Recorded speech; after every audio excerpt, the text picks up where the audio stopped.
हम लोग हमेशा बुरे वक्त में परेशान हो जाते हैं, लेकिन अच्छे वक्त के लिए तैयारी नहीं करते हैं। यह कहानी भी उसी के बारे में है। किसी गांव में बहुत समय से बारिश नहीं हुई थी। गांव के किसान बहुत परेशान थे। खेती करने के लिए सभी इंद्र की कृपा पर निर्भर थे। सभी ने मिलकर भगवान के पूजा पाठ भी किए, पर बारिश होने का नाम ही नहीं ले रही थी। हर रोज सभी किसान एक जगह पर इकट्ठा होते थे और वो सब बादलों को ताकते रहते कि कब बारिश हो।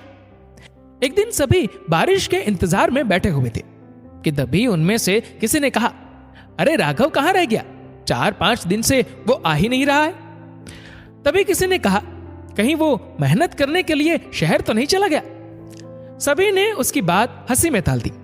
लेकिन अगले 3 दिन भी राघव दिखाई नहीं दिया, तो सभी उसके घर पहुंचे। राघव के घर पर जाकर किसी ने उसके बेटे से पूछा कि बेटा तेरे बाबूजी कहां है? बेटे ने कहा, पापा खेत में काम करने के लिए गए हैं। क्या? खेत में काम करने के लिए? सभी को बड़ा आश्चर्य हुआ कि राघव खेत में कैसे काम कर सकता है। किसी ने तो यह भी कहा कि लगता है गर्मी में राघव पगला गया है।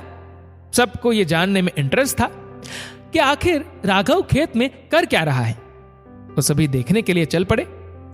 उन सभी ने देखा कि राघव खेत में गड्ढा खोद रहा है। किसी ने राघव से पूछा, तुम ये क्या कर रहे हो?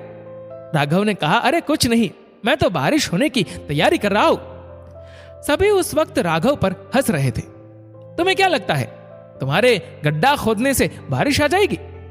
राघव ने कहा, मैं तो बस कोशिश कर रहा हूं कि जब बारिश हो तो मैं हर तरफ का बहाव इस जलाशय की ओर कर इसमें ढेर सारा पानी इकट्ठा कर सकूं और अगली बार बिना बारिश के कुछ दिन काम चल जाए। सभी ने कहा, अरे इस बार बारिश का कोई ठिकाना नहीं है और तू अगली बार की बात कर रहा है। चल हमारे साथ वापस चल। किंतु राघव ने किसी की एक नहीं सुनी और वो कुछ दिनों तक जलाशय तैयार करता रहा। आखिर में उसने जलाशय तैयार कर ही लिया। राघव ने जलाशय तो तैयार कर दिया, लेकिन कई दिनों तक बारिश नहीं हुई। एक दिन अचानक ही रात को बारिश होने लगी। गांव के सभी लोग और किसान बहुत खुश हो गए। सभी सोचने लगे कि अब अच्छे दिन आने वाले हैं।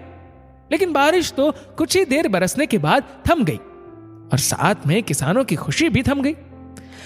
अगली सुबह सभी खेत में गए। बारिश कम होने की वजह से मिट्टी सिर्फ ऊपर से गिली थी। ऐसे में खेतों की जुताई शुरू तो हो सकती थी, लेकिन सिंचाई के लिए और भी पानी की जरूरत थी, पर वो नहीं था। सभी किसान मायूस होकर अपने अपने घर चले जाते हैं। दूसरी ओर राघव भी अपने खेत में पहुंचा था और वो अपने छोटे से जलाशय को पूरा पानी से भरा हुआ देखकर बहुत खुश हो जाता है।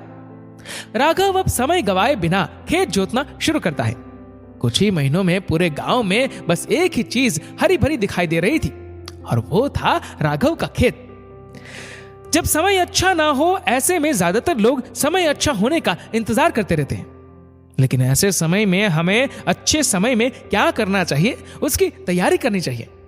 कुदरत का नियम है, दिन के बाद रात होती ही है और रात के बाद दिन होता ही है। हमारा बुरा वक्त हमेशा के लिए नहीं रहता है। बुरे के बाद अच्छा होता ही है। हमें बुरे वक्त में अपने आप को तैयार कर लेना चाहिए, क्योंकि जब अच्छा वक्त आएगा तब हमारे पास समय नहीं होगा। हम आज क्या कर रहे हैं यही तय करेगा कि हम कल क्या करेंगे। आज हम जो कुछ भी है वो सिर्फ हम अपने बीते कल की वजह से ही है। अगर हमने अपने बीते कल में कुछ अच्छा काम किया होगा तो आज हम अच्छे ही होंगे।